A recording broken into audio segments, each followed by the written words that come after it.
मित्रांनो, विदर्भ आयएस अकॅडमीच्या या ऑनलाईन प्लॅटफॉर्मवरती तुमचं सर्वांचं स्वागत आहे।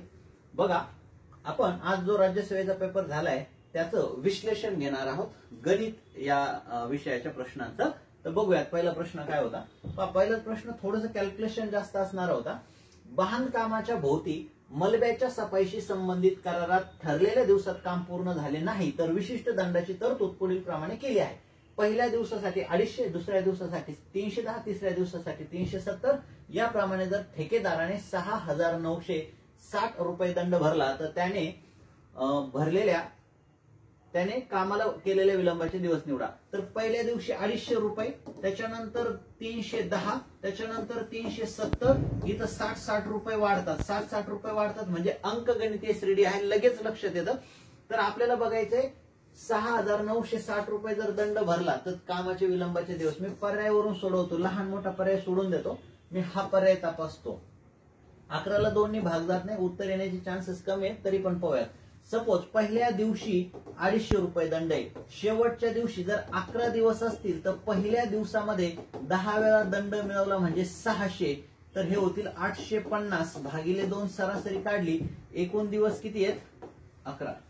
तर याची बेरीज केली 250 आणि हे 50 900, 1100 च्या निम्मे येतील 550 गुणिले 11, 1100, 11 5 55, 11 5 55 60, 6050 दंड भरलाय का नाही, त्याच्यापेक्षा जास्त दंड भरलाय, म्हणजे थोडासा जास्त दंड भरला। त्याच्यात एकदा आपण जर शेवटची संख्या मिळवली तर 6960 आलं पाहिजे। तर मला वाटतं 12 उत्तर असेल, मी चेक करतो। पहा, पहिल्या दिवसाचा दंड 250, 12 दिवसांनी 11 वेळा दंड वाढेल, 60 गुणिले 11 660, तर हे किती होतील। शेवटच्या दिवसाचा दंड 00 जसं 6 5 11, 6 2 8 आणि 9 भागिले 2 गुणिले एकूण किती दिवस 12, हे होतील 6, 0 जसंचे तसा 5 आणि 1 6, 9 2 11, 0 जसं तसा 6 6 36, 6 1 6 आणि 3 9, 6 1 6, 6960 उत्तर कधी येईल जर आपण 12 दिवसांचा विलंब कालावधी घेतला। तर हे पर्यायावरून सोडवायचं। याला दुसरं एक सूत्र आहे, SN बरोबर n/2 कंसात 2a वजा n वजा 1 n, हे असं सूत्र आहे। याचं पुढे D आहे, ओके। पण त्या सूत्रांना जर आपण पर्यायावरून गेलो, तुम्हाला असे 2 कॅल्क्युलेशन करून उत्तर काढता येतं, लहान मोठा पर्याय सोडून तपासायचं, उत्तर लवकर सापडतं। 11 छोटं आलं, उत्तर 12 घेतलं, 12 तपासलं असतं, बरोबर उत्तरला असतं। उत्तर कमी आलं असतं 13 उत्तर घेतलं असतं, नाही तर 11 चेक केलं असतं। असं तुम्ही करू शकता। चला पुढचा प्रश्न बघूया। आता मी याला खूप डिटेल सांगत बसलो तर बरेचसे विद्यार्थी मित्रांनो उत्तर काय याची घाई असते, त्यांना विश्लेषण मध्ये काही अर्थ नसतो। तुम्ही म्हटले तर कधीतरी डिटेल विश्लेषण घेऊ, सध्या फक्त उत्तर कसे फास्ट काढता येतील ते बघू। पुढे कृती व त्यानंतर AB संबंधित तथ्य दिले आहे। कृती पूर्ण करण्यासंदर्भात उचित पर्याय निवडा। अनु, चुनू, कनू आणि निनू एक शर्यत धावले, सर्व मुलांनी एका रेषेपासून एकाच वेळी शर्यतीला सुरुवात केली। पुढील तथ्य वापरून शर्यत जिंकणारी व्यक्ती निवडा। चुनूच्या वेगाची दुप्पट, अनुच्या वेगाची तिप्पट आणि निनूच्या वेगाची चौपट सारखीच आहे। 3 जणांचा वेग दिलाय, याच्यात कोण फास्ट आहे सांगता येईल, चौथ्याच्या बाबतीत सांगता येणार नाही। चुनूच्या वेगाची दुप्पट, अनुच्या वेगाची तिप्पट, निनूच्या वेगाची चौपट, इथून लक्षात येतं चुनू फास्ट आहे। कोण फास्ट आहे? चुनू फास्ट आहे, कारण चुनूची दुप्पटच यांच्या तिप्पटीच्या आणि चौपटीच्या बरोबर आहे। पुढे जेव्हा जिंकणाऱ्याने चुनू, अनु आणि निनू दिलाय, जेव्हा जिंकणाऱ्याने शर्यत संपवली तेव्हा अनु, कनू, निनू, कनू वरती दिलेलं नव्हतं, इथं दिलंय। अनु, कनू, निनू यांनी धावलेल्या अंतराची सरासरी ही अनु व कुनू यांनी धावलेल्या अंतराची सरासरी इतकी। अनु व कुनू यांनी धावलेल्या सरासरी इतकी जर निनू त्यांच्यामध्ये घेतला तर सरासरी येते।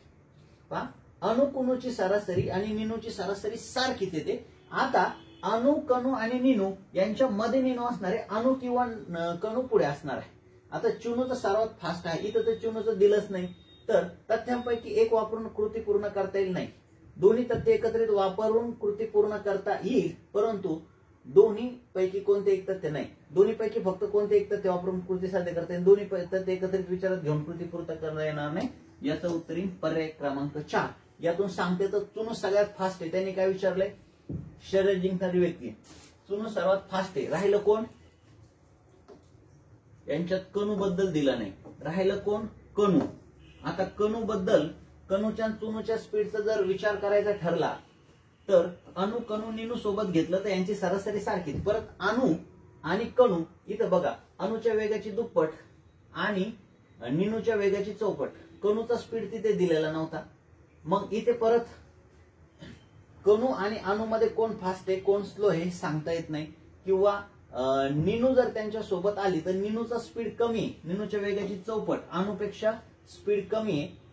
त्यांच्या सोबत जर आली तर त्यांची सरासरी कणू अणूची तिघींच्या बरोबर होते. तर याच्यावरून असं सांगता येईल का? एक मिनिट मी फक्त विचार करतो आणि तुम्हाला सांगतो. चुनू सगळ्यात वेगवाने, अणूची तिप्पट, निनूच्या चौपटी सारखी, अणू फास्ट आहे निनूपेक्षा. मग जेव्हा कणू निनू यांची सरासरी, अणू कणू निनू यांची सरासरी जर त्यांच्यामध्ये कणू आली तर अणू आणि निनूची सरासरी ही अणू आणि कणू यांच्या सरासरी इतकी होते. निनूची तर कमीच आहे, अणू आणि कणू म्हणजे अणूची जास्त आहे.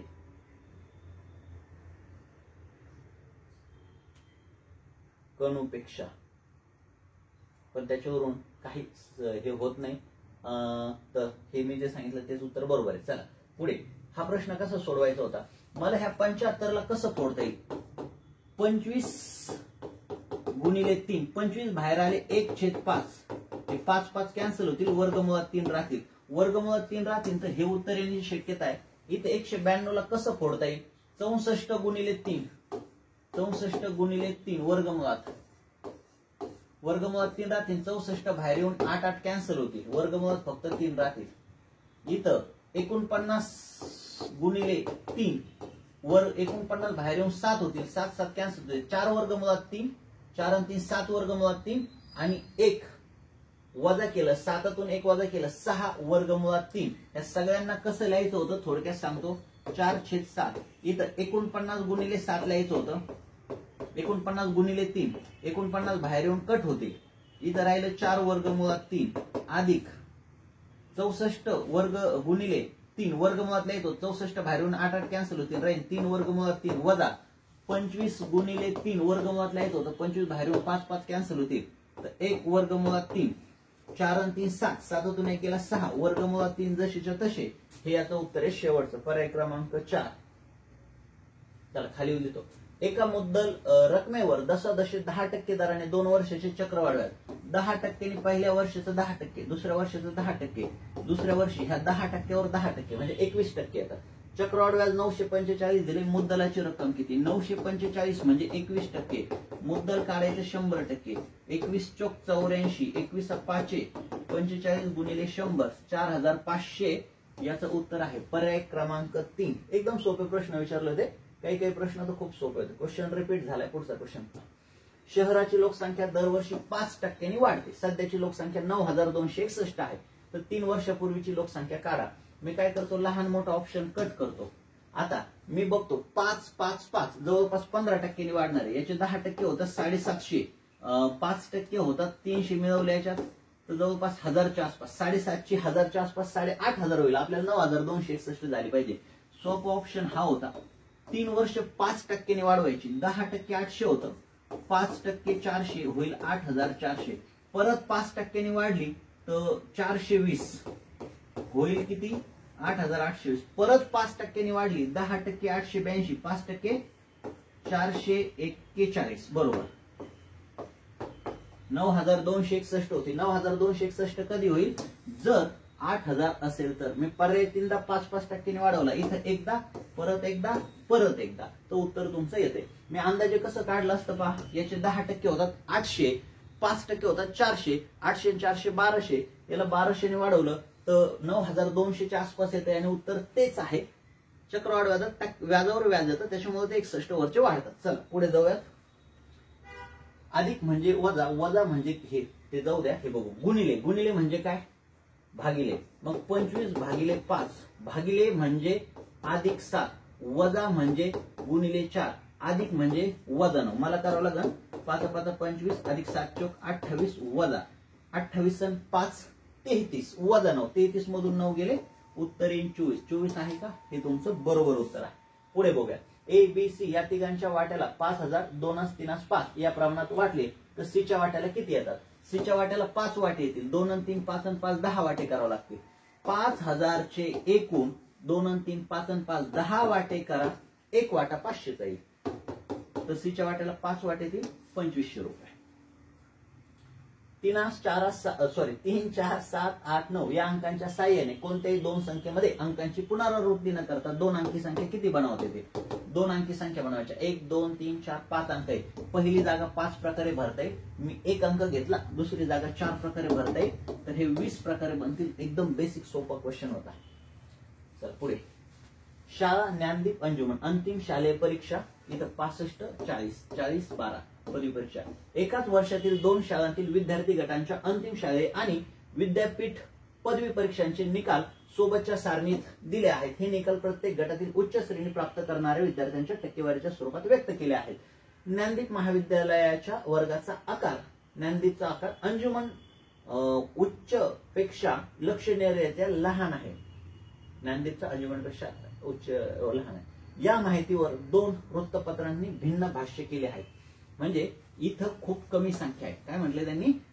ती माहिती दिली, काहीतरी तर महत्वाचं असणार आहे. ज्ञानदीप महाविद्यालयाच्या वर्गाचा आकार अंजुमन उच्च पेक्षा लक्षणीयरित्या लहान आहे. या माहितीवर दोन वृत्तपत्रांनी भिन्न भाष्य केले.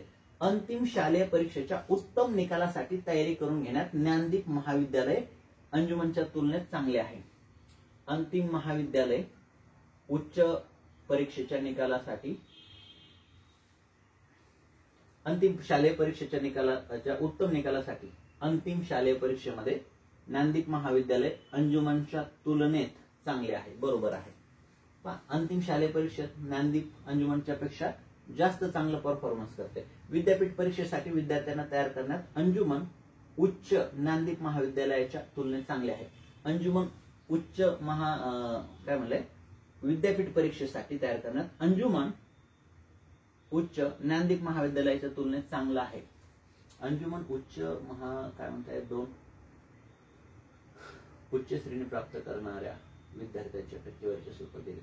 हे उच्च कुठून आलं? मध्ये विद्यापीठ परीक्षेसाठी विद्यार्थ्यांना तयार करण्यात अंजुमन उच्च ज्ञानदीप महाविद्यालयाच्या तुलनेत. अंजुमन ज्ञानदीप महाविद्यालयाच्या तुलनेत चांगले आहेत का? नाही. तर वरील सारणीचे विद्येचे विश्वसनीय स्पष्टीकरण करणारे भाष्य. फक्त ए हे बरोबर आहे, बी चुकीचं आहे. चला इथं काय म्हटलं? विद्यापीठ परीक्षेसाठी विद्यार्थ्यांना अंजुमन उच्च बेस्ट नाहीये. कोण बेस्ट आहे? ज्ञानदीप बेस्ट आहे. वरती काय म्हटलंय? अंतिम शालेय परीक्षेचे उत्तम निकालासाठी ज्ञानदीप महाविद्यालय अंजुमन उच्चच्या तुलनेत चांगले आहे. निश्चित चांगले आहे. चला पुढे. 5 भाऊ आणि 3 बहिणींपैकी 1 बहीण आणि 2 भाऊ अशी 3 सदस्यांची समिती स्थापन करायची. 5 भाऊ त्याच्यापैकी 2 भाऊ निवडायचे. 5 पैकी 2चं सिलेक्शन करायचंय आणि 3 पैकी एका बहिणीचं. 3 पैकी 1 बहीण 3च प्रकारे निवडता येते. पहिली, दुसरी किंवा तिसरी. 5 पैकी 2 भाऊ. 5 गुणिले 4 भागिले 2 गुणिले 1 2 2 4 5 2 10 10 त्रिक 30 प्रकारे निवडता येईल. 5 2 10 3 पैकी 1 बहीण 3 प्रकारे. 30 प्रकारे निवडता येईल. हे याचं बरोबर उत्तर असणार आहे. 5 चोक 20 च्या निम्मे 10 गुणिले 30. राईट. अरे हे तर संपलं. द एंड झालेला आहे. मी थोडंसं फास्ट घेण्याचा प्रयत्न केला. तुम्हाला जर वाटलं तर कमेंट करा. मी याचं एकदम डिटेल कॉन्सेप्ट सहित एक्सप्लेनेशन सांगेल. पेपरला इतक्या फास्ट सोडवणं गरजेचं असतं आणि बऱ्याच विद्यार्थी मित्रांना आन्सर काय आहे याची उत्सुकता असते. एक्सप्लेनेशन मध्ये काही इंटरेस्ट नसतो म्हणून मी याचं खूप डिटेल एक्सप्लेनेशन केलं नाही. पण तुम्हाला ज्या प्रश्नाचं वाटेल त्या प्रश्नाचं शॉर्ट बनवून किंवा मी व्हिडिओ बनवून किंवा पूर्ण सर्व प्रश्नांचा मी व्हिडिओ बनवून तुम्हाला एकदम डिटेल स्पष्टीकरण देईल. तुम्ही कमेंट करा, लाईक करा, मित्रांना शेअर करा. आता आपण थांबूयात. धन्यवाद.